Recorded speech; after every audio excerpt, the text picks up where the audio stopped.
Hey, Dan. Can you hear me? Robin, how are you doing? I'm good. Sorry, I'm trying to get I've got to click our Instagram go live. Sorry, 1 second. Of course I can hear you, Okay. Robin. I have perfect Wi-Fi. You have less than perfect Wi-Fi, my friend. I would just like the record to show that I was on time today. And once again, my friend Dan was a little bit delayed because of his Wi-Fi. No judgment. Robin, how are you doing otherwise?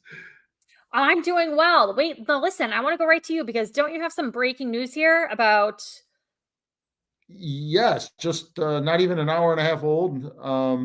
There was a big press conference at City Hall at 11 a.m. just an hour and a half ago, not even, announcing the Belmont on Broadway Festival, a 6-day fan fest celebration is one of the taglines to it.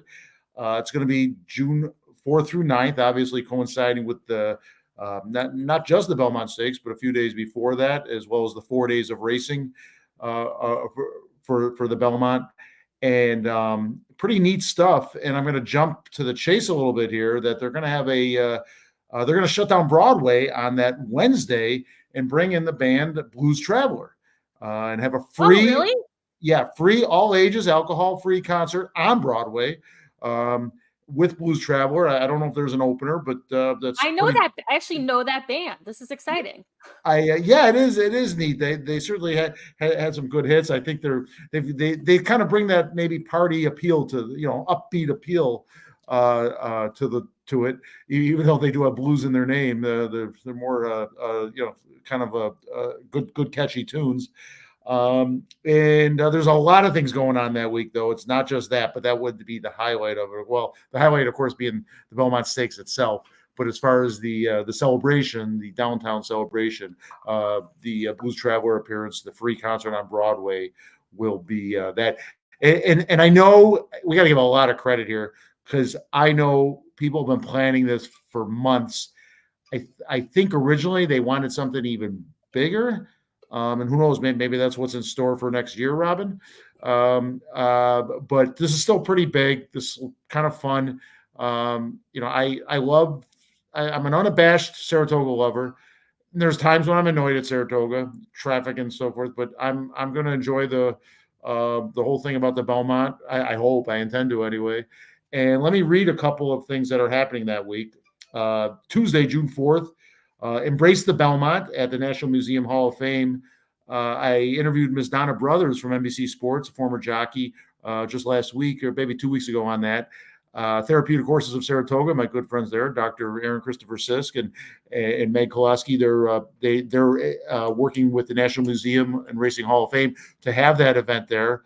That's going to be kind of a Belmont handicapping thing, but for non-handicappers is the way I see it. That's kind of neat. Wednesday, as we just talked about, the free concert on Broadway in front of the City Center. I've got a list here. This is all on the Discover Saratoga website, incidentally. And I did just post it on Saratoga Report. That's why I was sorry, Robin, I left you hanging again. That's quite all right. Thursday, June 6th, the Belmont Gala at the National Museum and Racing Hall of Fame. Friday, Hardy at Saratoga Performing Arts Center. I believe that's an up-and-coming country band. Oh God, I'm such an old guy. I don't know who these kids are. Hey, we know Blues Traveler. We know somebody. That's because they were around in the 90s. Exactly. Saturday, need I mention what's happening Saturday? The 156th running of the Belmont Stakes at Saratoga Racecourse. Sunday, June 9th, the Opera Saratoga Gala at Canfield Casino. Plus live music, watch parties, a storefront window decorating contest organized by the DBA. Shout out to them. Good. That's going to be fun. And apparently a lot more. That's what I have right now. Well, it sounds like it's going to be a crazy week in Saratoga. Lots of fun stuff. I'm hoping, of course, public safety has, enough money and resources to be able to handle that week because, man, is that going to be a strain on them? We're talking. It's more than just crowds. It's dignitaries. It's celebrities. It's a lot going on here. God forbid if it's a Triple Crown race, right? If there's a Triple Crown on the line. Yeah, no, especially when we're like firing on all cylinders and we have the track going and we have stuff going at SPAC and we're talking about downtown road closures. That means, there's just so many areas where public safety is needed to make sure things are kept calm and maintained and safe. So gosh, oh yeah, that's going to be a big week for them. Yeah, and I know a lot of people at City Hall and beyond, the Chamber, Discover Saratoga, DBA. Obviously, some people at City Hall working on security as well as NYRA and aerial law enforcement, not just here at Saratoga. That's obviously the most important. But man, a lot of work being put into so many facets of this. I tip my hats to everybody involved. We probably don't even know a fraction of it. Yeah, I know. And, the summer is all obviously like a trying and difficult time for public safety, especially the police department. And that's when the track starts, midway through July. So, yeah, it'll be a long summer, but hopefully a good, safe one. And all those activities sound awesome. It sounds like such a fun week. Yeah, it will be. And the flip side of that is I'm going to enjoy it. I'm excited for it, but I wouldn't blame someone if they put their home on Airbnb for 10 grand and went to Lake Placid. I was just going to say the only silver lining of my not putting my house on Airbnb, because I'm pretty sure on Caroline Street where we're located, I could be charging a bundle, is that I'll get to enjoy Belmont on Broadway because I'll be here. Yeah, exactly. I moved here partially because of things like that. That changed somewhat when I got married and had a family, but only somewhat. And my daughters, we don't go to the track too often, but they enjoy Saratoga and they enjoy the track. Yeah, awesome. Well, thank you for bringing us that news. That's exciting. Even more to look forward to. Yeah, exactly. So, do we want to transition into one of our other kind of newer news stories here? Go for it. So, I'm going to bring in our guest, Mike Brandy. Mike, how are you? Hey guys, good. How are you? Can you hear me okay? Yes, we can hear you great. All right. Good to see you both. Good to see you as well. So, Mike, you're here in, two kind of capacities. First, you are the chair of the Saratoga Springs Republican Committee. I just want to point that out as one of your leadership roles here. And you are also an attorney. And we were very happy to come on today because there's been this request for proposals that's gone out from Commissioner Dylan Moran's department, the accounts department, that was just posted on Saratoga Springs Politics blog, that indicates they're looking to hire attorneys for 3 of the specific departments in City Hall. So the RFP is looking for a request for proposals for an attorney for the Public Works Department, an attorney for the Commissioner of Accounts Department, and an attorney for the Finance Department, which would be in addition to our city attorney and assistant city attorney, and labor attorneys and so forth. So I know this has kind of struck some alarm with some people, and we would love to get your thoughts, Mike, on whether or not you think this is needed or kind of what the ramifications might be if it goes forward. Yeah, I mean, it's really a pretty unprecedented proposal. What's essentially being proposed, as I read it, it's kind of a poorly drafted RFP because it's so vague. But essentially, this would be in-house counsel for 3 of the 5 departments. The services detailed in the RFP, they're redundant. Those are already under the purview by the charter of the city attorney, and all these departments have access to the city attorney. It's not clear if the city attorney, I have no reason to believe that they're overwhelmed, that office. I mean, there's 2 attorneys in there and an executive assistant who are handling those matters. So I don't see any reason to believe that they're overwhelmed or otherwise incapable of doing the work. So best I can discern, this is because Dylan Moran is unhappy with the answers he's getting. And so he wants to hire someone who's going to give him the answers he wants, whether it's on call or what have you. I will say that is kind of the impression I got when I was reading it, is that it almost seems kind of like doctor shopping, so to speak, and I say that also in the context of there have been opinions from our city attorneys over the last couple of weeks that haven't carried weight with some members of the council. Like they've sought the opinion of our city attorneys and then they've kind of dismissed those opinions because they didn't like them. It didn't suit them. Exactly. And one thing that comes to mind aside from the on-call issue is the short-term rentals. Dylan's big talking point was short-term rentals are already illegal. And he was putting it on Facebook. He was saying it at meetings over and over again. Well, it turns out if you actually sit down and read the section he was citing, it clearly doesn't apply to short-term rentals. It might apply if you're renting out a room in your house, but the traditional Airbnb where you rent out the entire house, it just doesn't apply to that. So the city attorney actually issued a contrary opinion to Dylan Moran. I'm sure that didn't make him happy because it probably didn't make him look very smart. to the public. So he's looking, it seems to me, for someone who's going to give him the answers he's looking for. Legally, it's questionable whether you can do it under the charter. But the thing just at a surface level that gets me, this is going to be very expensive. We're talking tens of thousands of dollars likely for services that are already provided by a city attorney's office that by all indications is competent and able to do these services. For a city that's already paying a lot of money to both in-house and law firms on many different things, you and I being attorneys, we should be happy with this. It's full employment for attorneys everywhere.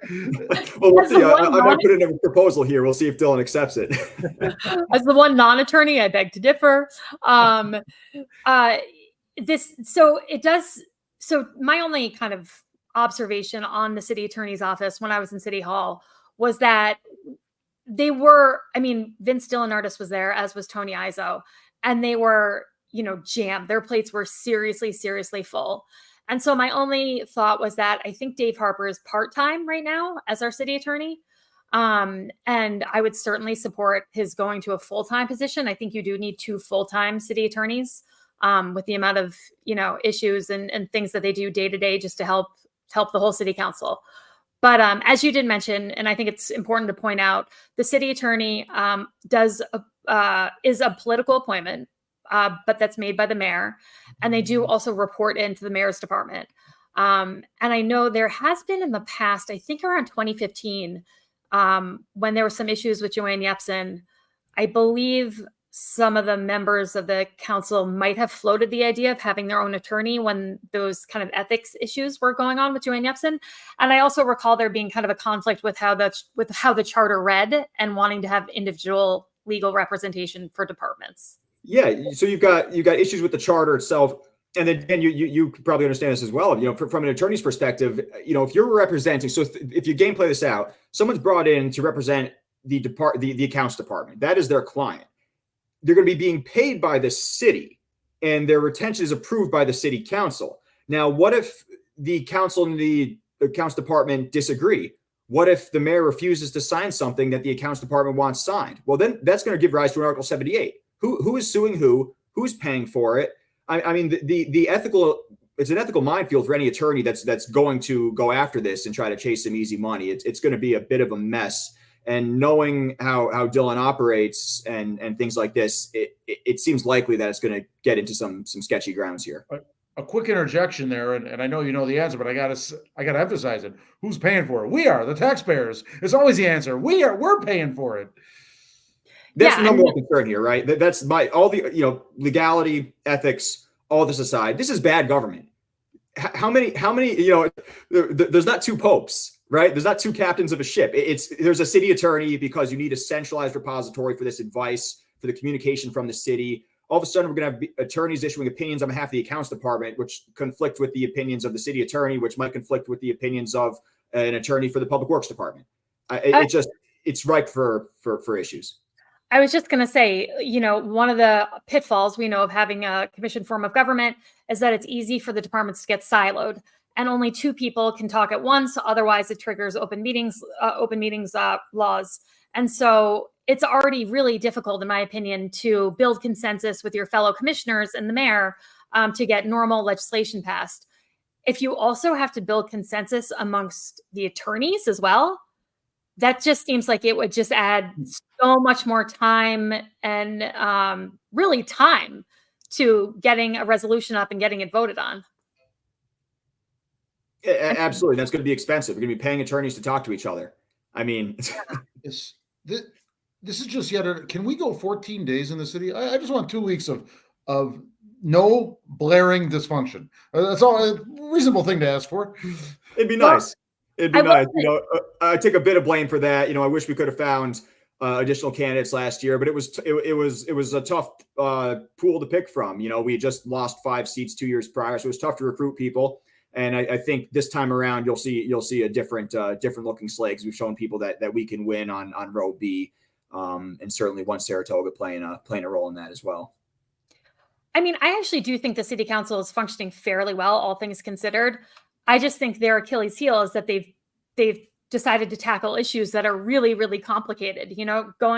Deciding to address short-term rentals, deciding to address paid parking, deciding to address homelessness.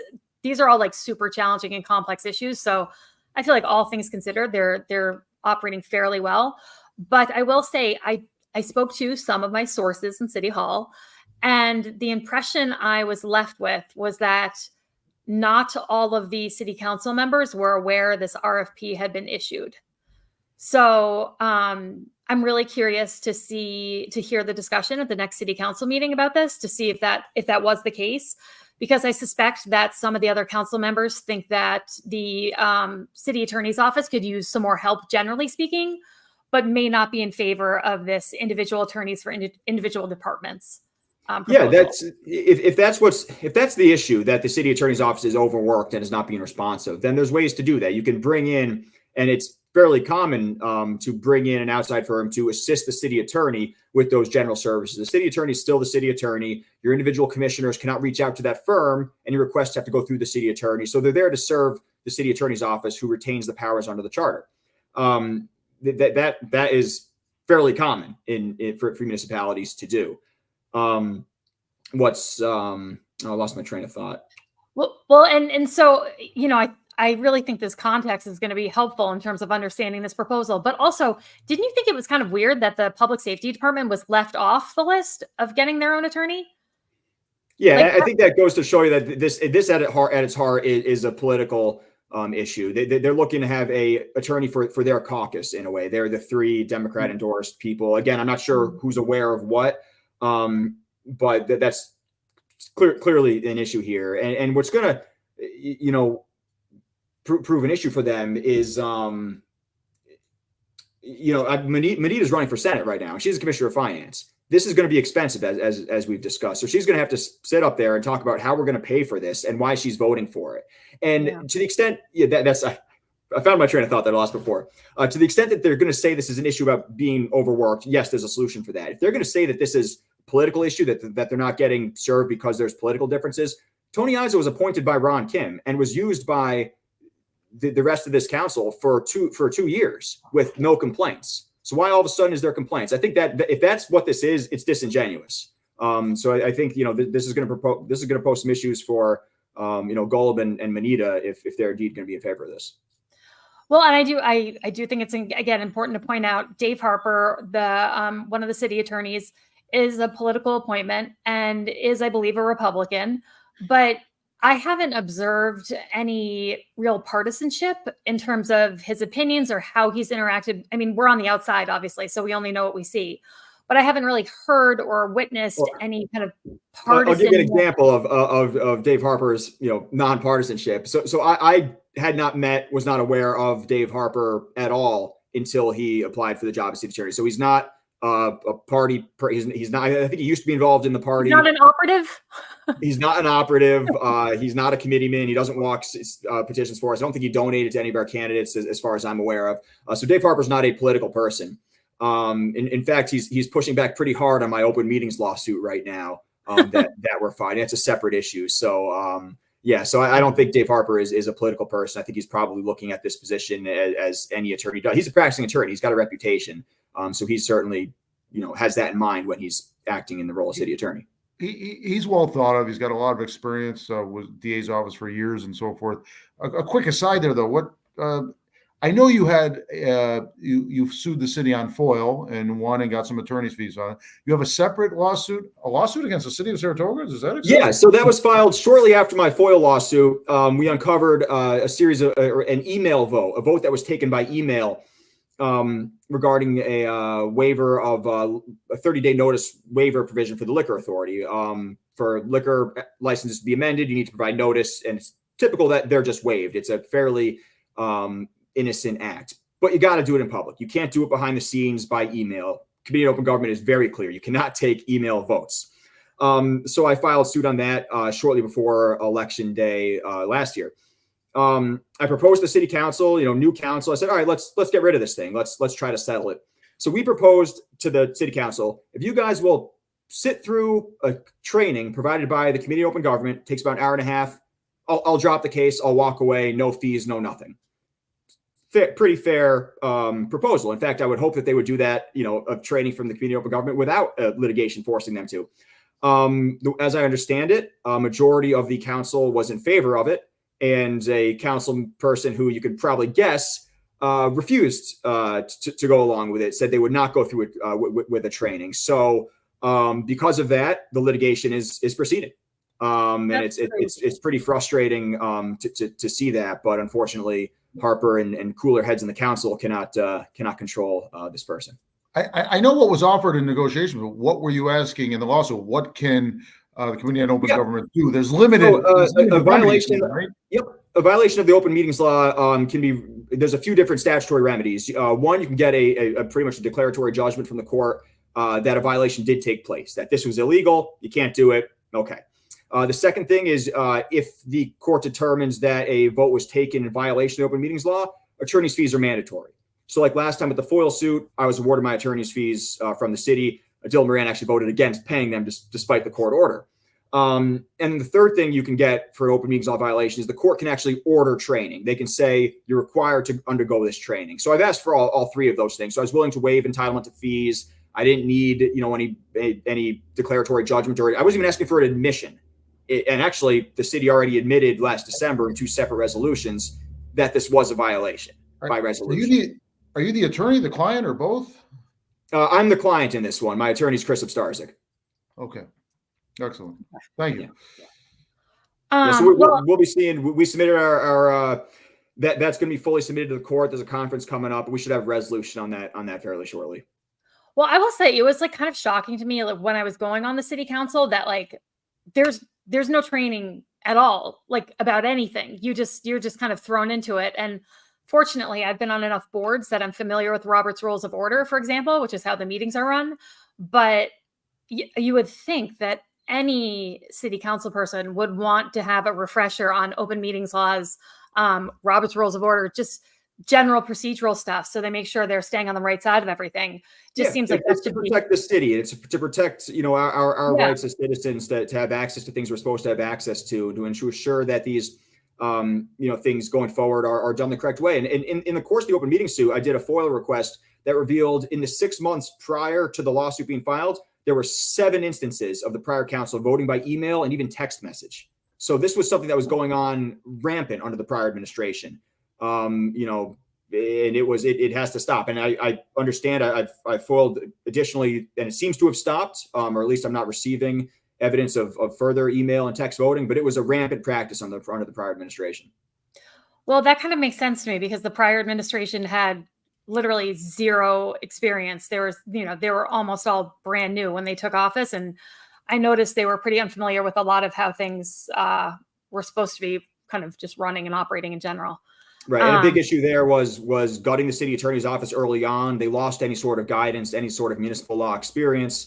And by the time they brought ISO back on, I don't know to what extent they were listening to Tony back then or what extent he was offering, the advice that was needed. And that's, of course, Mike referencing Mayor Kim letting go the city attorney because he felt basically that he and his deputy mayor could do all the legalese themselves, which was obviously an extremely misguided opinion. It was actually during one of those council meetings, though, early on in that term, that this issue came up from Commissioner Moran of needing his own legal representation because they had let go this. They had nobody. And so in that instance, to me, it made sense because, you have to have a city attorney. It's the same issue there in a different light, where if Kim is the city attorney, he's also the mayor. So how can he give a fiduciary duty to the city when he has his own interests as the mayor's department? It's the same issue with Dylan Moran having his own attorney. How can that attorney be representing the city on one hand, the accounts department on the other hand, and other commissioners on the other hand? It's just a mess. It's just a terribly thought out proposal. Yeah, who's your client, right? Exactly. I'm just thinking out loud here, Robin. I just want to tell our viewers, and Mike, you're a great guest. We like to have you on now and again. You are partisan. You slip it in. You give objective things, and I'm good with that. But Robin, I'm just thinking out loud. Perhaps next week, if this issue doesn't get moved off by a bigger issue, because Saratoga being Saratoga, there's a city council meeting between this meeting and next one. We may want to invite Dylan Moran on.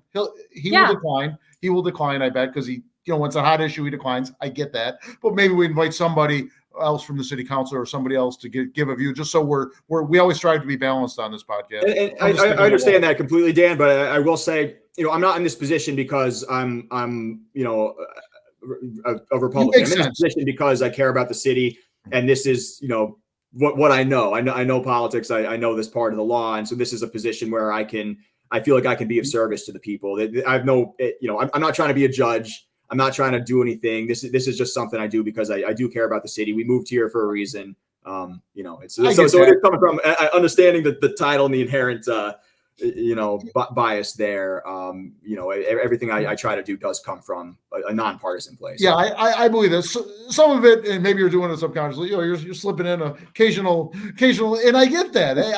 I'm listen. Well, I'll say the city suffers when it does not have a two-party system. My desire to have Dylan Moran out of office, I think, is something that should be shared by all members of the public, not just Republicans. I think Democrats should be equally concerned with his conduct.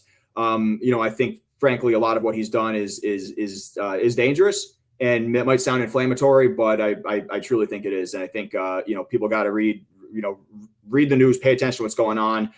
He's being sued again. We just settled. He was named in the notice of claim for Maryland Rivers suit. We just settled that for $100,000. He's being sued again for retaliation, all sorts of nasty things. And as I understand it, there's more out there. So it's concerning to me as a citizen, regardless of politics.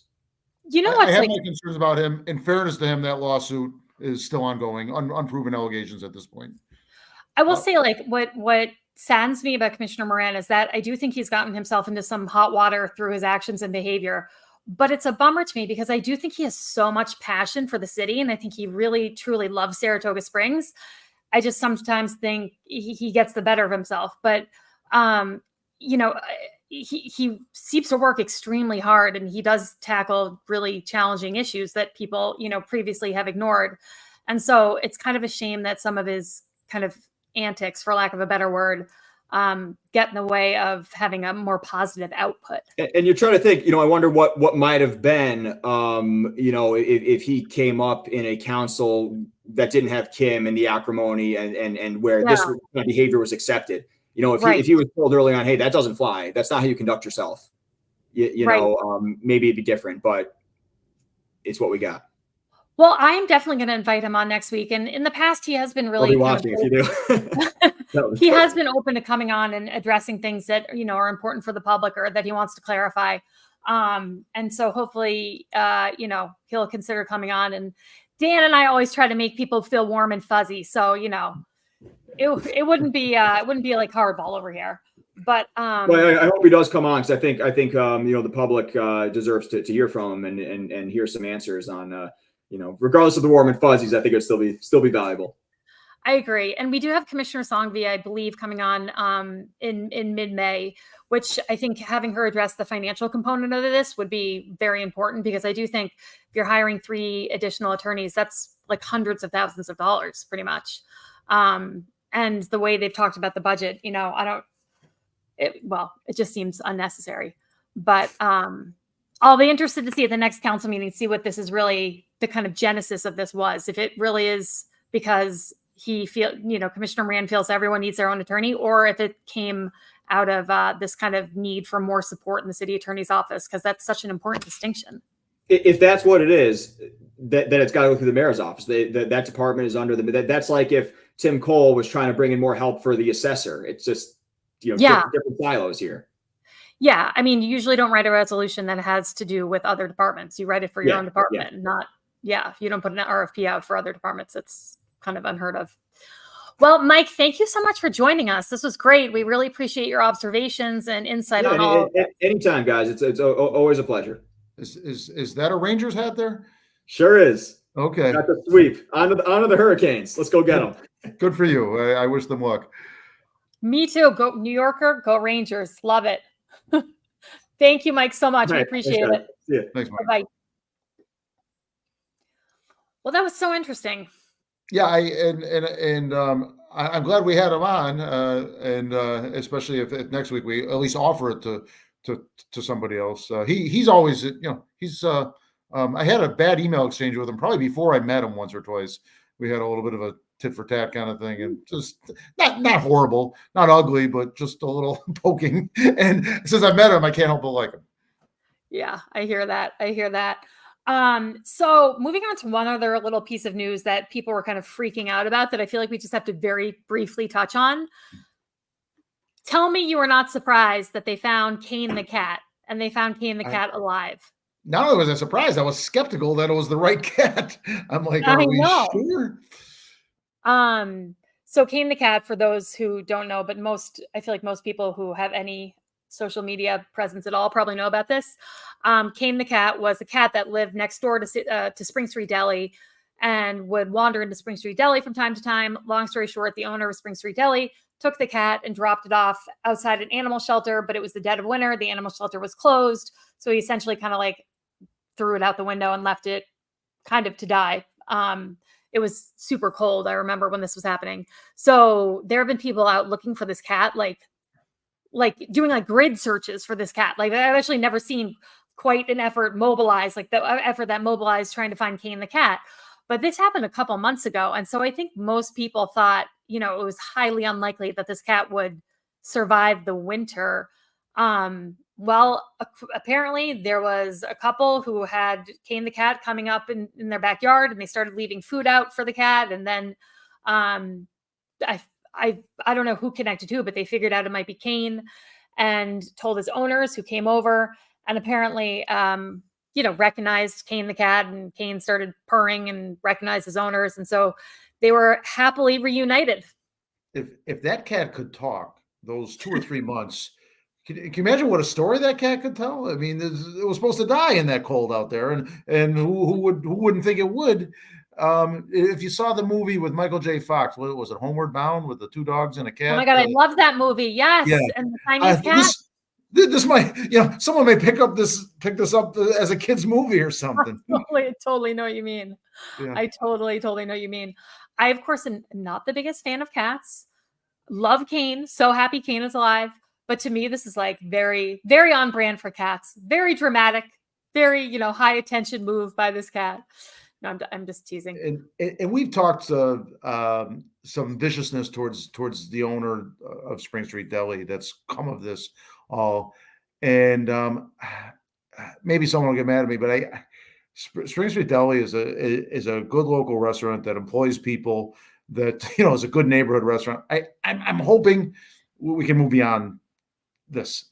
He paid a price. He pled. He paid a price. I'm hoping the neighborhood, if you will, the community amongst there can move on. I'm hoping they freaking put a microchip in that cat, like every other pet owner does. Wouldn't that be like your first order of business? Or not letting the cat outside would also, that's I'd be like thing. Microchipping the cat. I'd have an Apple AirTag on the cat's collar. Yeah. I'd have like 85 GPS locators on that cat. And yes, hopefully they can work it out with the neighborhood. I'm sure they will.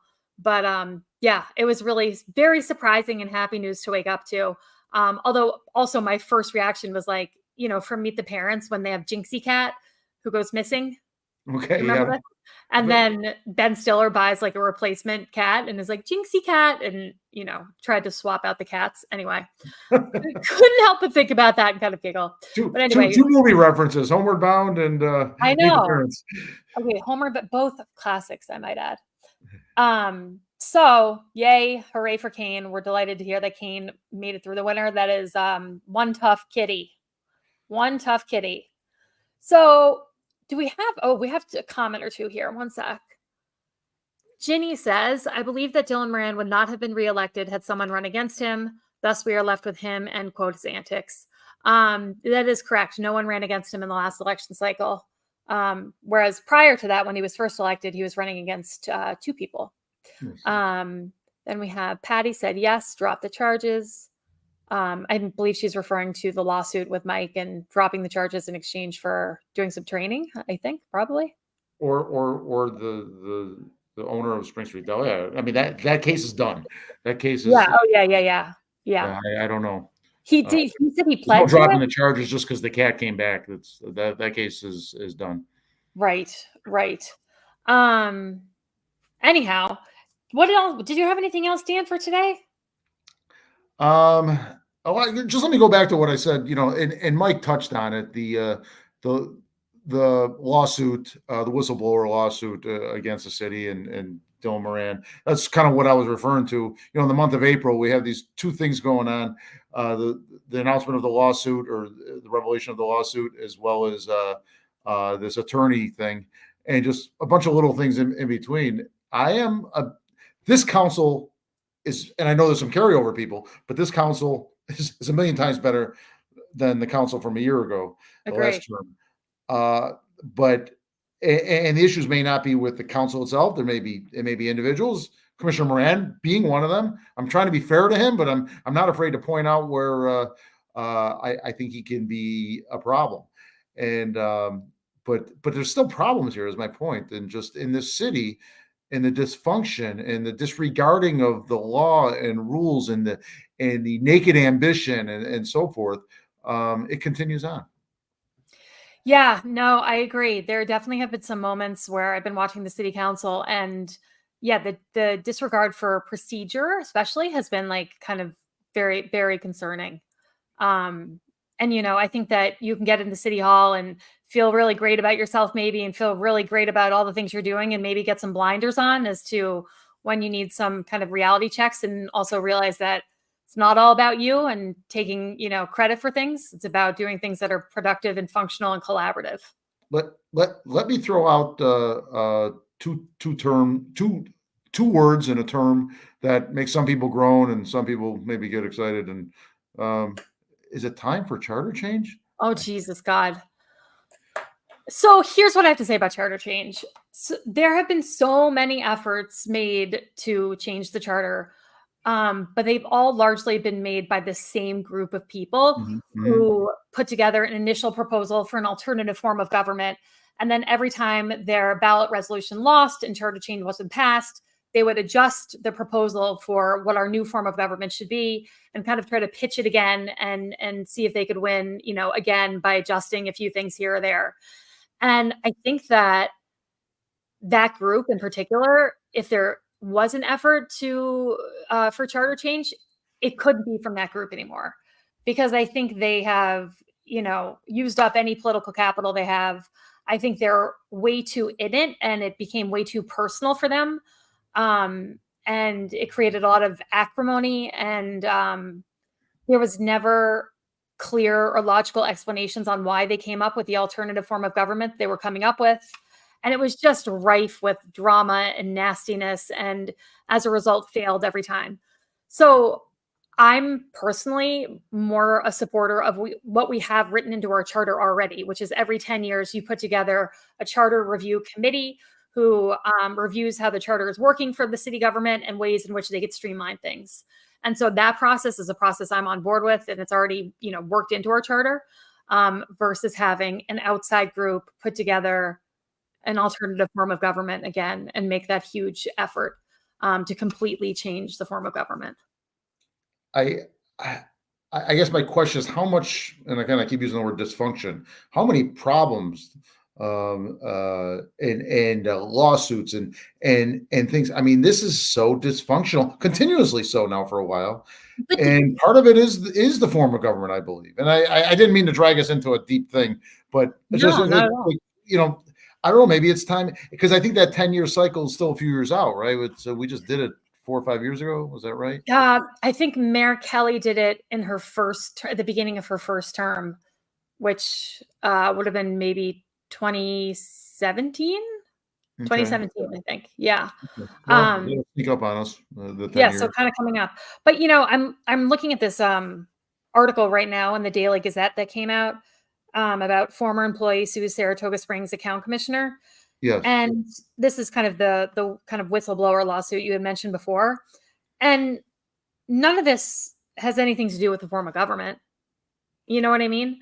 The lawsuit with Marilyn Rivers, I don't think that, I suppose they were fighting over what department she should be in, but I don't think the form of government would have, had an effect on that lawsuit. I think it's more the behavior of people in office and the workplace environment that they're working in.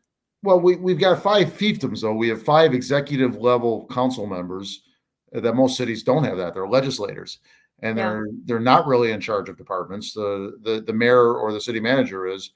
So I don't know. I totally agree with you that I think part of it is having 5 different people in charge, right? We have 5 mayors, and I Well, just don't know if that works. I think it's all about their mindset. I mean, to me, it was like the obvious pitfall of this form of government is getting siloed. And so going into this position, you want to make every effort possible to keep the communication channels open and communication going. And I think as long as people put in good faith effort to keep the communication happening, and keep those channels open, it really does offset a lot of the pitfalls of having 5 executives, as you say. But the second somebody kind of opts out and just goes rogue and starts doing their own thing and maybe puts out RFPs about other departments that they don't even know about, then things do quickly go to shit. And it's certainly frustrating. And it's also, not to go on and on, but it's also really frustrating because I know how much effort goes into all the work at City Hall, and it really doesn't even begin to equate the output. Like so much goes in and like a little bit comes out. And so it feels unfair to all the people who work in City Hall that their effort doesn't necessarily translate into the final product. Okay. I get that. Hey, I want to hit you something cold, but it's something I think you've been following. There's been some movement on the school board elections, right? Are you prepared to talk about that? Because I know you follow that more than I do. Yes. So I've been away for the last 3 days. What I do know is that one of the candidates from the last school board election, Joe, I forget how to pronounce his last name. It's Sabanos. Sabanos or Yeah. Sabanos? Yes. Do you remember we had him on the podcast? We interviewed him. I do. So, He lived in Greenfield, so he was not eligible to run for city, any city seats, but because the school district covers part of Greenfield, he lives in the district, so he can run. correct. And I remember being like super impressed with him when we had him on the show. But he's decided to throw his hat in the ring and is petitioning to get on the school board ballot. I think the petitions are due today. So presumably he got his 100 signatures, but I know he is full speed ahead in campaigning for one of these school board seats. And then also, surprisingly, John Ellis, who has been on the school board for years and has really served our community well by all the work he's done on the school board, is not running for re-election, which I was really surprised about. Yeah, I think you told me that. I thought he was running. In fact, Connie Wojtowicz, if I'm saying her name correctly, asked for people to vote for him on her piece on John Kaufman's Saratoga Politics blog. So that was kind of I think a recent decision, at least based on what I saw. For all I know, he decided weeks ago, and it was just miscommunication. I don't know, but so yeah, that was interesting. I think, Robin, we should have a day where we give all candidates 10-15 minutes an opportunity to be on here, and we do a quick interview of each one. Yeah, absolutely. I've asked Connie. I don't believe she can, but I have reached out to Amanda. I will reach out to Joe and then touch base with the other 2 candidates. And yeah, I think that would be great. I mean, the school board is really important. It's really important, the people that you elect to your school board. And I sometimes think people don't realize that until the big controversial issue comes up that needs to be handled by the school board. And then, people come out yelling and screaming and are unhappy with the representation they have there. So yeah, it's essentially a second city council in many ways. They have that much power. Yeah, no, it is. I quite agree. And the election is on May 21st. I know on May 14th, the Women's League of Voters is having a candidate forum, not a debate, but kind of a meet the candidates forum. But I think meeting the candidates here would be a whole lot better than that. We might have to offer that. And we'll offer it. Some will come, some may not be able to. That's fine. Yeah, absolutely. No, we will absolutely do that. I think that's about all I had. Was there a short-term rental update? No, but it's, I'm waiting. The ball is in Commissioner Moran's court, right? Because he's told me in an email, and I think he's announced at a city council meeting, that the 2.0 version of his original proposal, which I believe will be a significant departure from some of the aspects of his first proposal. I don't know what specifically those departures would be, but that's coming out. Now, he's not under such a gun because I mentioned it last time that the state legislature did not, the state legislature and the governor did not put anything in the budget, in the final version of the budget, in the past version of the budget, regarding short-term rentals. There is a belief there's something may happen before the legislature adjourns in June. So that still could be coming from the state. But Commissioner Moran painted it that a little bit of a gun to our head because the state's going to take action in the budgets.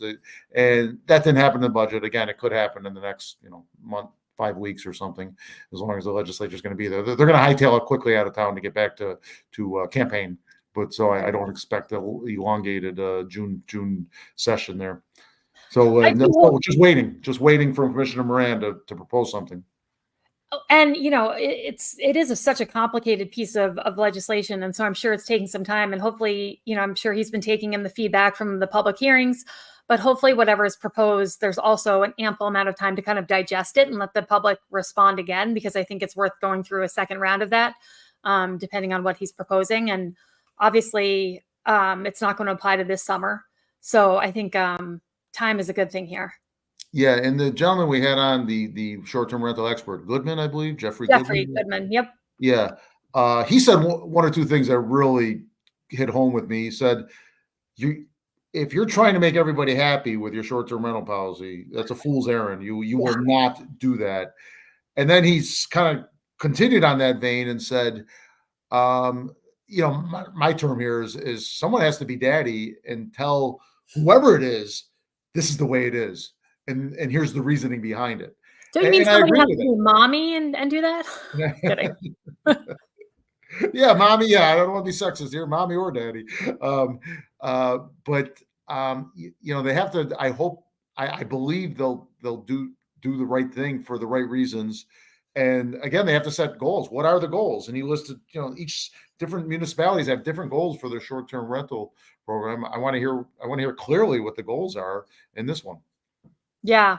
That's been my biggest issue with this, which I've expressed on this podcast before, is that it seems like we're kind of looking at a moving goalpost all the time. And I'm not really sure what the priority is to get accomplished. And I think Jeffrey Goodman said this as well. He was like, what do you want your community to look like in 5 years with this piece of legislation in place? And kind of like, how do we visualize the goal of how this is put into practice?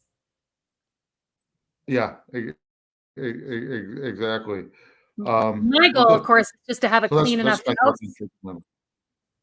I was just going to say my personal goal for short-term renting is just to have, with my house with 4 kids, clean enough such that I could do an Airbnb.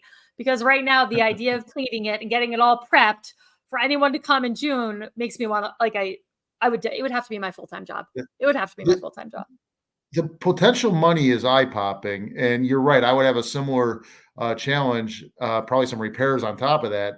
But then I just don't know I can have anybody in my house. I just don't. Sleeping in my daughter's bed, sleeping in my bed.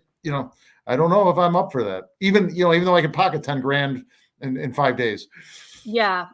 We actually did it 2 or 3 times over the last couple of years, and it was actually like fantastic all 3 times. Like the people who came were like grown-ups, responsible. There weren't that many of them. They left like a gift for us at the end. Like it was just a really positive experience. And my God, you can make a shit ton, excuse my language, but you can make a lot of money, especially living on Lower Caroline Street. Although also living on Lower Caroline Street, we got so many like groups of like 15 guys who were coming for the weekend to see Dave Matthews, who wanted to rent our house. And I was like, absolutely not. Hard no. But anyhow, I think that's pretty much all we have for the week, unless we want to do some cheers and jeers. I've got 1 or 2. Okay, let's do it. Cheer and jeer. What do you have? Okay, my first one, it's not really a jeer, it's a pet peeve, okay? The band Blues Traveler is coming. I'll wait for the graphic. My fancy graphic. Okay. The band Blues Traveler is coming, as we announced earlier. It's not Blues Travelers. It's Blues Traveler. And it's not Chianti's. It's Chianti. So kind of a fun pet peeve of mine. But it does bother me when those mistakes are made. So singular, not plural, people. Yes, exactly. my cheer was, I was scrambling, as you know, Robin. I couldn't help you. Robin does 98% of the back work on this podcast. Cheers her. And she asked me to do some of the front work here, the back work here to set this up. I was too busy scrambling on Saratoga Report to put out word of this press conference earlier. So I'm searching news. Who's the first with it? Channel 13, I think usually it's Mark Mulholland, always gets Saratoga news. They had it last night. They announced early that they, basically it was, sources indicate it's going to be Blues Traveler. Again, that's not hard news, but it's fun news, right? So good for them. Good for them. And the Daily Gazette, soon after the press conference, had something up. And at least searching Google News, I couldn't find anyone else that had it up as quickly as Channel 13 and the Daily Gazette, who both lead their categories, TV and newspapers, respectively, in the amount of Saratoga news and the timeliness of it. I think they're the best of the two, or the best of the two categories. Well, Dan, you can always be late for breaking news because as a former news producer, breaking news takes precedence. So no problem. You always go for the headline first. I can do the back end stuff. That was no problem. And this was a fun one to share. There was really quickly one topic that I wanted to bring up that we had kind of skipped over by accident, which is there's a plan protest planned for tonight. That is, hold on, I'm going to just look it up for you guys. It's at 6 p.m. in Congress Park, and it's a pro-Palestinian, hold on, let me read it to you guys exactly. Okay, Saratoga BLM is one of the sponsors. And it is a May Day rally for Palestine in Congress Park today at 6 p.m. I have a hard time with this. I do. I'm surprised it took this long to get to Saratoga when you think about it, with what's going on in the college campuses and so forth. True, especially given how active Skidmore usually is. Yeah. But just given, I guess, what's going on at other college campuses, given what I'm seeing at Columbia University, it's been really, I'm going to curse again. It's been really fucking disturbing. Really fucking disturbing.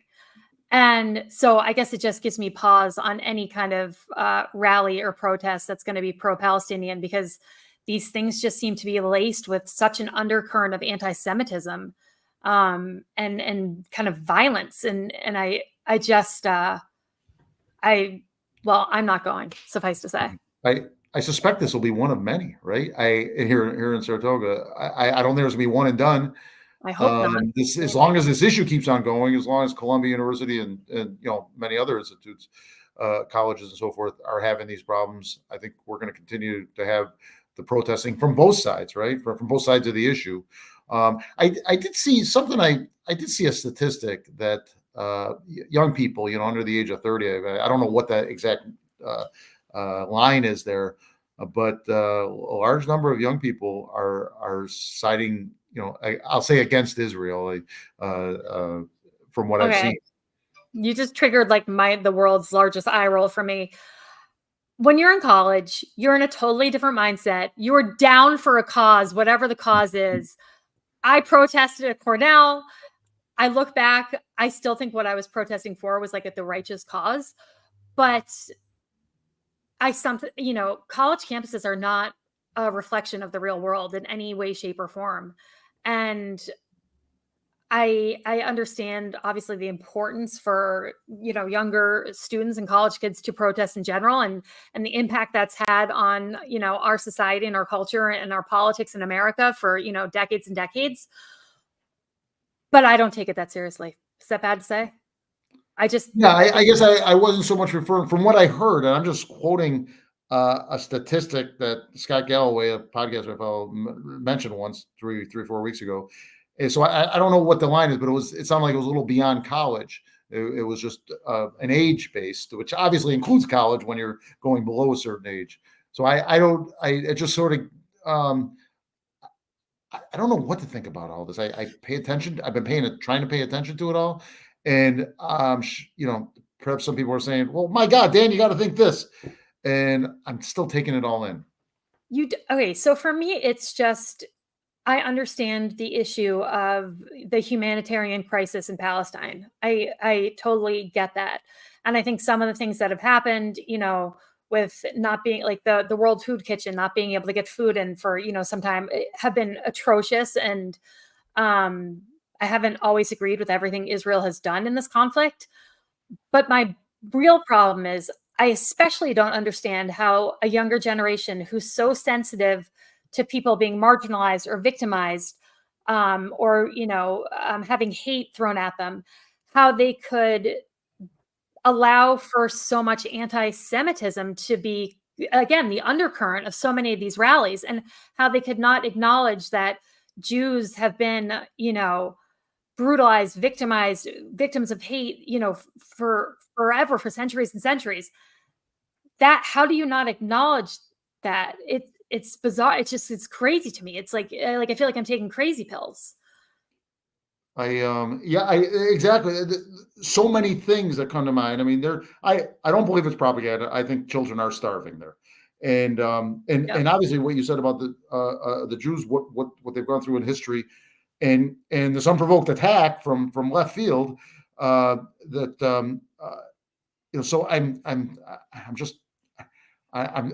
it all pains me, right, from every side. I know Hamas is hiding in hospitals, right?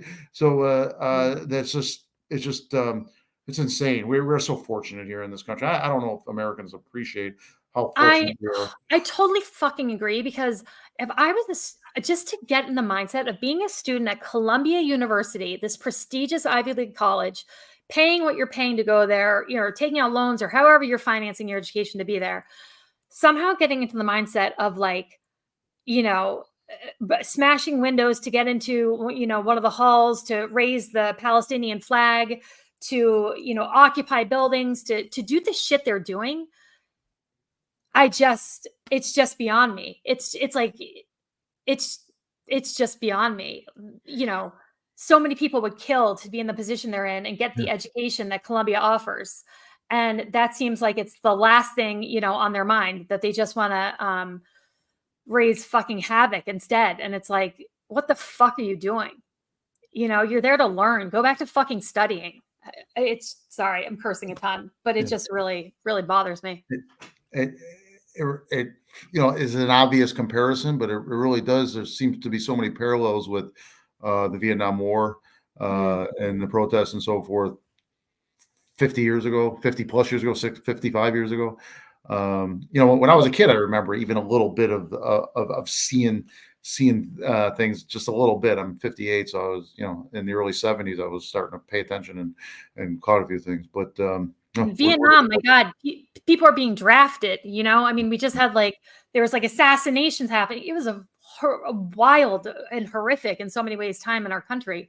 Can you imagine this generation if suddenly there were? I mean, the thought of a draft. I mean, it's just I don't know. It's crazy. It seems like the span of time hasn't been that long between these two things. What's going on now and what you're talking about, the college, campuses during Vietnam, but different breed of people. Someone suggested we should have a draft, not just for the military, but for some sort of national service. Every young person has to do some sort of national service, the Peace Corps, some offshoots of that, whatever. And they said that could be something that solves a problem. Not that like what they do in Israel. But yeah. And whereas that generation has absolutely something in common, whereas right now they don't. This nation's so divided. I know. I agree with that in a way, that having some kind of compulsory experience that would kind of, unite people and in a bit of national pride, and kind of uniting them as a country, and remembering, just remembering how privileged they are to be standing on the campus of Columbia University and not piss away that fucking privilege and, have to go to virtual classes or shutting down the school and all the shit that they're dealing with instead of getting an education. It just seems like the height of American privilege, I suppose. Anyway. Well, we got somber, didn't we? I know. Let's get back into the happies again. I was traveling, and so I don't think I have any off the top of my head. Cheers. While you're thinking, we never mentioned Adam could not be here. Adam Israel could not be here this one, but hopefully he can. I think he'll be able to make it next week, and there will be a city council meeting next Tuesday night. So something tells me we'll have some interesting things to talk about by Wednesday. I will not be here, my friend. I will be in San Francisco for my brother's wedding. So Ah, someone's going to have to do the podcast on the back end without okay. me. I don't know. Okay. We'll do less. I'll fudge my way through it, Robin. Just have your phone. Just have your phone as the bride's walking down the aisle if I desperately call you. I'll be like ducking like this while the vows are being said, piping in because I have to, you know. Well, thank you, my friend. Always good to see you. And thanks everybody for watching. Like, subscribe to us on YouTube. You can find us on any podcast platform. Share, like, follow, all those things. We had a nice big live audience today. So thanks to everybody again who was watching. And I'm going to work on getting our call-in number set up again so we could have people call in and comment while we're talking about some of these issues. So I think that'll be kind of fun moving forward. That's going to be wild. Okay. I know. We can handle it. Thanks for watching, folks. All right. Over and out.